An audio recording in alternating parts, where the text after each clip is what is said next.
कल मैंने आपको सुभाष चंद्र बोस जी से रिलेटेड सारी चीजें बता ही दी हैं, कल वाली क्लास नहीं देखी है तो जरूर देखिएगा। अब देखो ये भारत छोड़ो और उसके बाद इसमें क्या है, महात्मा गांधी ने दूसरे विश्व युद्ध के बाद, हम लोग ऑलरेडी पढ़ चुके हैं प्रथम विश्व युद्ध, अब यहाँ पे ना दूसरे विश्व युद्ध के बाद अंग्रेजों के खिलाफ आंदोलन का एक नया चरण स्टार्ट हुआ और अंग्रेजों को एक तरीके से चेतावनी दिया गया कि वे फौरन भारत को छोड़ दें। गांधी जी ने भारतीय जनता से आह्वान किया कि करो या मरो। तो ये प्रश्न पूछता है कि महात्मा गांधी जी ने करो या मरो का नारा जो है किस आंदोलन में जो है दिया था, तो वो है आपका भारत छोड़ो आंदोलन। ये प्रश्न बहुत ही ज्यादा इंपॉर्टेंट है और कई बार पूछा गया है।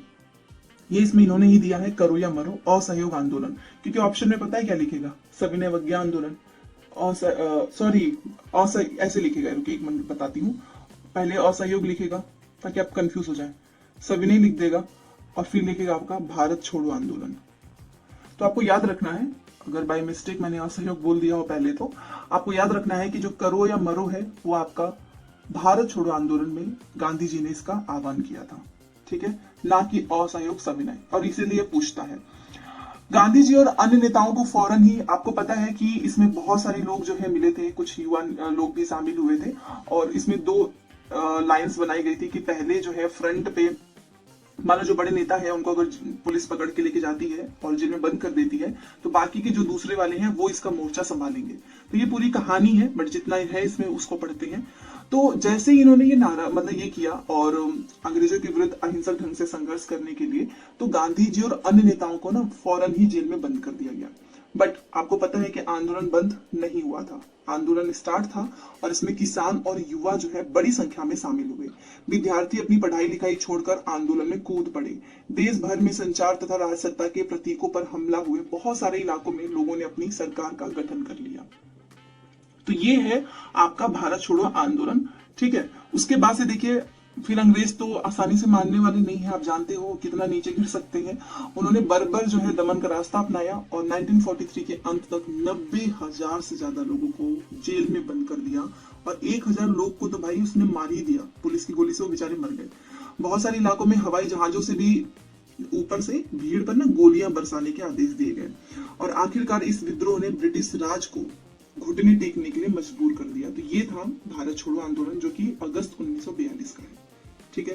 अब ये आपको पता है कि विश्व युद्ध जो बीच में आया, प्रथम विश्व युद्ध, द्वितीय, एक ये रीजन बन गया था और इसी वजह से आजादी भी मिल गई, आसानी हो गया था। क्योंकि ना ये क्या करते, ये चाहते थे विश्व युद्ध में कि भारतीय जो सैनिक है ना उनको शामिल कराना चाहते थे और हम लोगों की मांग क्या थी, हमें जो है हमें जो है स्वतंत्रता चाहिए और वो मान नहीं रहे थे। तो ये सारी चीजें चलती हैं, उसके बाद से स्वतंत्रता और विभाजन की ओर। तो यहाँ पर 1940 में मुस्लिम लीग ने देश के पश्चिमोत्तर तथा पूर्वी क्षेत्रों में मुसलमानों के लिए स्वतंत्र राज्यों की मांग करते हुए एक प्रस्ताव पारित किया और इस प्रस्ताव में विभाजन या फिर पाकिस्तान का जिक्र नहीं था। तो आखिर में क्या था, देखिए देखो 1940 आपको पता ही है कि उसमें मुसलमानों के लिए भी जो है स्वतंत्र राज्य की मांग स्टार्ट हुई थी पश्चिमोत्तर तथा पूर्वी क्षेत्र के। और इसमें जो है विभाजन या फिर उस समय नहीं था कि इसमें ऐसा कुछ विभाजन करना है या फिर पाकिस्तान का ऐसा कुछ जिक्र नहीं था। 1930 के दशक के आखिरी सालों से लीग मुसलमान और हिंदुओं को अलग अलग राष्ट्र मानने लगी थी, ठीक है। तो उसके बाद से इस विचार तक पहुंचने में 20 और 30 के दशक में हिंदू और मुसलमानों के कुछ संगठन के बीच में स्टार्टिंग में ऐसा कुछ नहीं था, बट धीरे धीरे जैसे ये 20 और 30 के दशक में पहुंचते हैं हिंदू मुस्लिम के बीच में भी तनाव पैदा होने लगे। अब ये आपसे प्रश्न पूछता है, ये जितनी आपको फोटोज दिख रही है ना ये, तो इसलिए सबसे पहले इसको करते हैं और एक मिनट पहले ये खत्म कर लेते हैं फिर वो। तो आपने देखा कि पहले तो ऐसा कुछ नहीं था, बट हिंदू मुस्लिम के बीच में तनाव जो है वो भी होने लगा और 1937 के प्रांतीय चुनाव संभवतः इससे भी ज्यादा बड़ा जो एक कारण रहा। इन चुनावों ने मुस्लिम लीग को इस बात का यकीन दिला दिया था कि यहाँ पर मुसलमान जो है ना वो अल्पसंख्यक है और किसी भी लोकतांत्रिक संरचना में उन्हें हमेशा जो है एक गौड़ भूमिका ही निभानी पड़ेगी। और लीग को यह भी डर था कि भय था कि संभव है कि मुसलमानों को प्रतिनिधित्व ही ना मिल पाए, ठीक है, ऐसा इन लोगों को लगने लगा था। और उसका एक रीजन ये है 1937 का जो प्रांतीय चुनाव है, याद रखिएगा। फिर 1937 में मुस्लिम लीग संयुक्त प्रांत में कांग्रेस के साथ मिलकर सरकार बनाना चाहती थी, परंतु कांग्रेस ने इस प्रस्ताव को स्वीकार नहीं किया, जिससे कि एक तरीके से फासला और बढ़ गया। तो आपको पता ही है कि 1937 से स्टार्ट होता है, फिर मुस्लिम लीग बोलती है कि संयुक्त मतलब कांग्रेस के साथ हम भी मिलकर चलो गवर्नमेंट बना लेते हैं, कांग्रेस ने एक्सेप्ट नहीं किया। तो एक तरीके से ये तनाव हिंदू और मुस्लिम के बीच में और बढ़ गया, ठीक है। फिर यहां पर देखिए 30 के दशक में मुस्लिम जनता को अपने साथ लामबंद करने में कांग्रेस की विफलता ने भी लीग को अपना सामाजिक जनाधार फैलाने में मदद की। 40 के दशक के शुरुआती सालों में जिस समय कांग्रेस के ज्यादातर नेता जेल में थे, उस समय लीग ने अपना प्रभाव जो है फैलाना स्टार्ट कर दिया। अब फिर 1945 में विश्व युद्ध खत्म होने के बाद अंग्रेजों ने भारतीय स्वतंत्रता के लिए कांग्रेस और लीग से बातचीत शुरू कर दी, क्योंकि फिर मान गए थे अंग्रेज की ठीक है, तुम सैनिक को शामिल करो, हम लोग जो है ये जो स्वतंत्रता वाली जो मांग है इस पे हम, मतलब एक तरीके से उसने बोले कि ठीक है ये हम एक्सेप्ट करते हैं। और उसके बाद से जैसे ही विश्व युद्ध खत्म हुआ तो अंग्रेजों ने कांग्रेस और लीग से बातचीत स्टार्ट कर दी। यह वार्ता असफल रही क्योंकि लीग का यह कहना था कि उसे भारतीय मुसलमानों का एकमात्र प्रतिनिधि माना जाए। इस वजह से ये बात आगे बढ़ी नहीं, और कांग्रेस भाई इसको मंजूर नहीं कर सकती। कैसे कैसे हो सकता है कि भारतीय मुसलमान का केवल एकमात्र ही प्रतिनिधित्व हो, क्योंकि बहुत सारे मुसलमान अभी भी उसके साथ थे। इस वजह से फिर आपको पता है कि 1946 में दोबारा से प्रांतीय चुनाव हुए। सामान्य निर्वाचन क्षेत्र में कांग्रेस का प्रदर्शन अच्छा रहा, परंतु मुसलमान जो थे उनको भी आरक्षित जो सीट थे ना, काफी अच्छी सफलता मिली। लीग जो है वो पाकिस्तान की मांग पर चलती रही। लीग का था कि हमारा एक अलग राष्ट्र हो, हमको पाकिस्तान, जो आपको पता है स्टार्टिंग से ही था पाकिस्तान की मांग। स्टार्टिंग से नहीं, मतलब जब उनको पता चलने लगा कि यार हम तो बहुत अल्पसंख्यक हैं, हम तो एक गौड़ भूमिका में ही रहेंगे, तब से ये सारी चीजें तनाव बढ़ गई थी। फिर मार्च 1946 में ब्रिटिश सरकार ने इस मांग का अध्ययन करने और स्वतंत्र भारत के लिए एक सही राजनीतिक बंदोबस्त सुझाने के लिए 3 सदस्यीय परिसंघ भारत भेजा, और इस सुझाव दिया कि भारत अविभाजित रहे और उसे मुस्लिम बहुल क्षेत्रों को कुछ स्वायत्ता देते हुए एक ढीले ढाले महासंघ के रूप में संगठित किया जाए। कांग्रेस और मुस्लिम लीग दोनों ही इस प्रस्ताव के कुछ मतलब खास जो प्रावधान थे ना उस पर सहमत नहीं हुए, दोनों ही नहीं हुए। फिर क्या हुआ भाई, अब देश का विभाजन जो है असंभावी था, और कैबिनेट मिशन ही अब बनकर आता है, आप जानते ही हैं। तो इसकी कैबिनेट मिशन की इस विफलता के बाद मुस्लिम लीग ने पाकिस्तान की अपनी मांग मनवाने के लिए आंदोलन स्टार्ट कर दिया, ठीक है, और शुरू करने का फैसला लिया। उसने 16 अगस्त 1946 को प्रत्यक्ष कार्रवाई दिवस मनाने का आह्वान किया। तो प्रश्न आपसे पूछता है, प्रत्यक्ष कार्रवाई दिवस कब मनाया गया है? 16 अगस्त 1946 को। क्यों? मुस्लिम लीग ने पाकिस्तान की अपनी मांग को एक्सेप्ट करवाने के लिए यह फैसला लिया, और ये एक तरीके से 16 अगस्त को प्रत्यक्ष कार्रवाई दिवस के रूप में मनाया गया।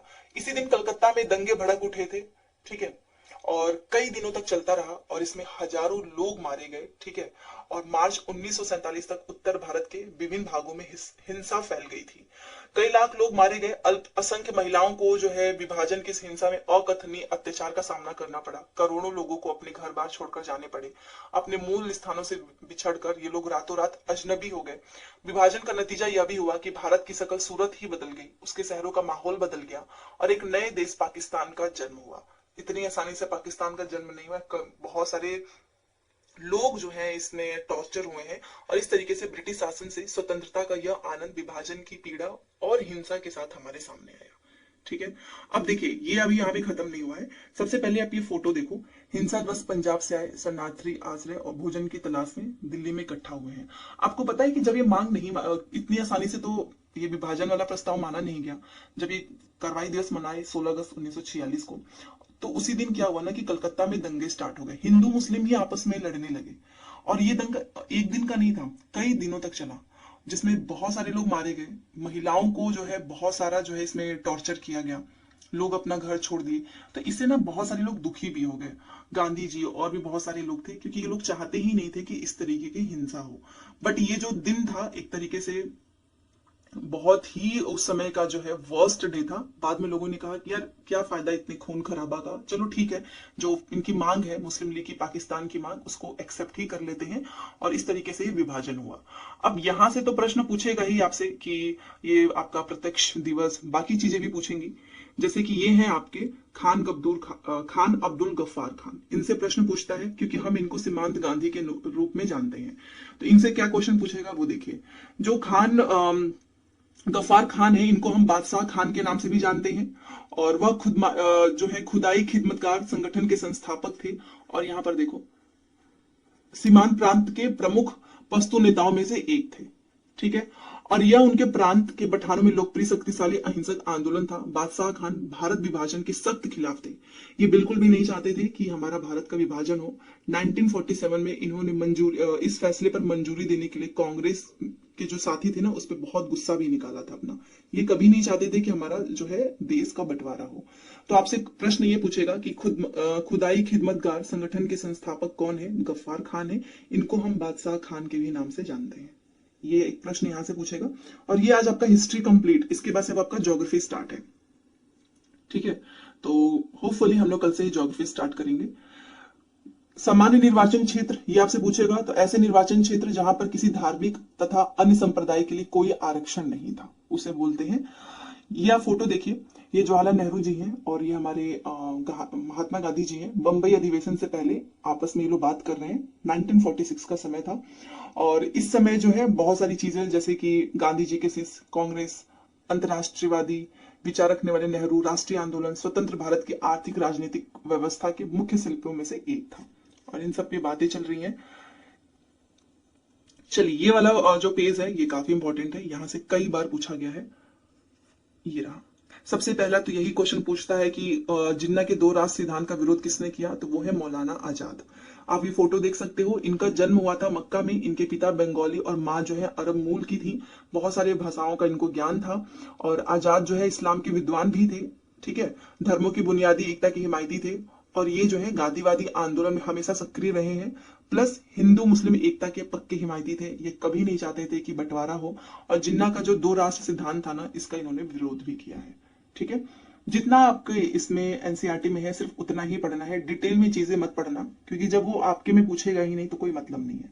तो प्रश्न यहाँ से दो बनेगा, एक तो दो राष्ट्र सिद्धांत का विरोध किसने किया? मौलाना आजाद। और साथ में ये जो है सभी धर्मों के बुनियादी एकता मतलब यूनिटी चाहते थे और काफी सक्रिय रहे हैं जो भी आंदोलन हुआ है।